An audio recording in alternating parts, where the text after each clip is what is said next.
Ward number 1, 2 અને 3ની વિવિધ સમસ્યાઓ અને વેન્ડિંગ ઝોનની સમસ્યાઓ બાબતે આજે સામાજિક કાર્યકર્તા મોહમ્મદ લાખાની આગેવાનીમાં શહેરના લોકો અને ફેરિયાઓ નગરપાલિકા કચેરી બહાર ધરણા પર બેઠા હતા। આજે સવારે ભુજ સુધરાઈના બહાર ધરણા યોજાયા હતા।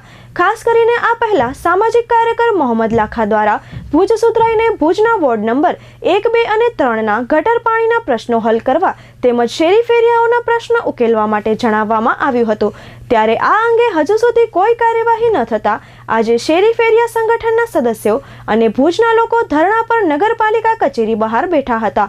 મોહમ્મદ લાખાએ તેમની માંગણીઓ સંદર્ભે ચંચળ ન્યૂઝ સાથે વાત કરી હતી।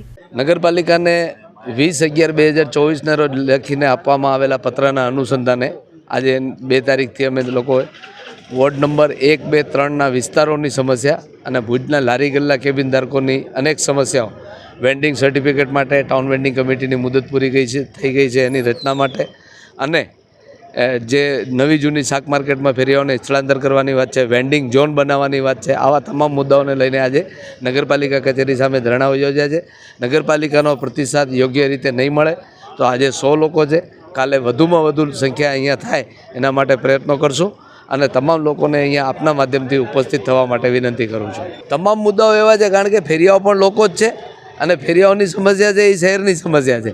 એ ટ્રાફિકની સમસ્યા જો પોલીસ એમ કહેતી હોય કે ટ્રાફિકની સમસ્યા ફેરિયાઓના કારણે સર્જાય છે તો નગરપાલિકા ફેરિયાઓ માટે વ્યવસ્થા કરવી જોઈએ અને વ્યવસ્થા કરવા માટે વેન્ડિંગ ઝોનનો પ્રાવધાન કાયદામાં છે એ કાયદાનું અમલીકરણ કરવું જોઈએ। જો નગરપાલિકા એ કાયદાનું અમલીકરણ ન કરી અને માત્ર ફેરિયાઓને હેરાન કરવાનું ધારણ કરતી હોય તો એ મુદ્દો ખોટો છે। એટલે તાત્કાલિક અસરથી ફેરિયાઓના જે સમસ્યાઓ છે વેન્ડિંગ સર્ટિફિકેટ માટેની, વેન્ડિંગ ઝોનની અને સર્વે કરવાની એ તમામ મુદ્દાઓનો ઉકેલ આવી જાય તો અમે લોકો અમારું કાર્યક્રમ પૂરો રાખશું, નહીં તો કન્ટિન્યુ જ અમારો કાર્યક્રમ ચાલુ રહેશે। ખાસ કરીને ભુજના ભીડ નાકાથી દાદુપીર રોડ, બાપા દયાળુ નગર, શેખ પડિયા, ગગડાવાસ આ વિસ્તાર જે છે ત્યાં કને અતિશય સમસ્યા છે જે છેલ્લા 1 વર્ષથી ઉદ્ભવી છે અને વરસાદ પછી તો લોકો ત્યાં કને ચાલી શકતા નથી, બાળકો બીમાર પડ્યા છે। એ સમસ્યાઓને લઈને પણ આજના કાર્યક્રમનો મુદ્દો અમે રાખેલો છે। બિલકુલ 100% નગરપાલિકા નિષ્ફળ ગઈ છે કારણ કે આટલું બધું એન્જિનિયરિંગનું મટીરિયલ હોવા સાથે આજે ટેકનોલોજીનો જમાનો છે તે છતાં પણ આ એક સામાન્ય રસ્તામાં લોકો ચાલી શકે એવું પણ પ્રયત્નો નગરપાલિકા નથી કરતી, ત્યારે ત્યાં કને અકસ્માતો થાય છે, માણસો પડી રહે છે ખાડાઓમાં અને એમને ઈજાઓ થાય છે। અત્યાર સુધી લોકો હોસ્પિટલ પહોંચે છે ખાલી, પણ નગરપાલિકા ઉપર એક ફરિયાદ થાય તો નગરપાલિકાને ખબર પડે કે ત્યાંથી કેટલા લોકો ઈજાગ્રસ્ત થઈ રહ્યા છે। દરમિયાન ભુજ નગરપાલિકાના ચીફ ઓફિસર જીગરભાઈ પટેલે ચંચળ ન્યૂઝ સાથે વાત કરતા જણાવ્યું હતું કે તેમની વિવિધ માંગણીઓ સંદર્ભેની રજૂઆતો મળી છે અને અગ્રતાના ધોરણે વિવિધ માંગણીઓના નિકાલ કરવામાં આવશે। મોહમ્મદ લાખા એક આપણા નાગરિક દ્વારા જુદા જુદા 10 મુદ્દાઓની રજૂઆત 20/11/2024ના રોજ કરવામાં આવેલી છે। તેમાં 10 મુદ્દા પૈકીના 5 મુદ્દાઓ જે જાહેરમાં જે રેકડીઓ જે ઊભી રહે છે જાહેર ટાઉન વેન્ડિંગ એક્ટ અન્વયના છે, તેમાં તેમની મુખ્ય રજૂઆત વેન્ડર્સને સર્ટિફિકેટ ઇસ્યુ કરવા માટેની છે।